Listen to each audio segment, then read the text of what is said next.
वासना एक प्रशिक्षित मन में प्रवेश नहीं कर सकती। नंद की कहानी। बाद में बुद्ध श्रावस्ती के पास जेतवन पार्क में अनाथ पिंडिका द्वारा बनाए गए मठ में चले गए। नंद भी वहीं रहने लगे। वे एक सन्यासी के जीवन से खुश नहीं थे। राजकुमारी जनपद कल्याणी के शब्द उनके कानों में गूंजते रहते थे। बुद्ध ने नंद की कमजोरी को समझा और अपनी अलौकिक शक्ति से उन्हें तावत इस लोक की सुंदरिया देवियाँ दिखाई। वे जनपद कल्याणी से कहीं ज़्यादा सुंदर थी। बुद्ध ने उनसे कहा, यदि तुम पूरी लगन से धम्म का पालन करते हो तो मैं तुम्हें उनमें से एक दिलवा दूंगा।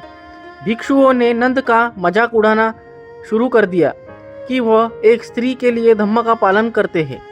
यह सुनकर नंद को शर्मिंदगी महसूस हुई और वह मठ में एक एकांत जगह पर अकेले रहने लगे और जल्द ही अरहत पद प्राप्त कर लिया।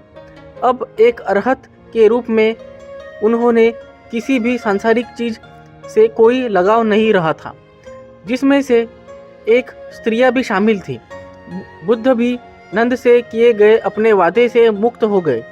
उन्होंने यह सब बहुत पहले ही देख लिया था और इसलिए नंद को संघ में शामिल किया था। दूसरे भिक्षुओं को पता था कि जब नंद मठ में आए थे तो वे खुश नहीं थे, इसलिए उन्होंने उनसे पूछा कि अब उन्हें कैसा महसूस हो रहा है। नंद ने उत्तर दिया, मुझे अब कोई लगवा शिकवा नहीं है।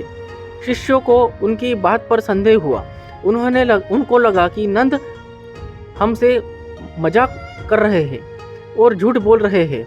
बुद्ध ने कहा, नंद झूठ नहीं बोल रहा है। नंद का स्वभाव और मन पहले एक ठीक से हो गया है, लेकिन अब यह एक अच्छी तरह से छाई हुई झोपड़े जैसे है। पहले वो एक टूटी फूटी झोपड़ी की तरह थे।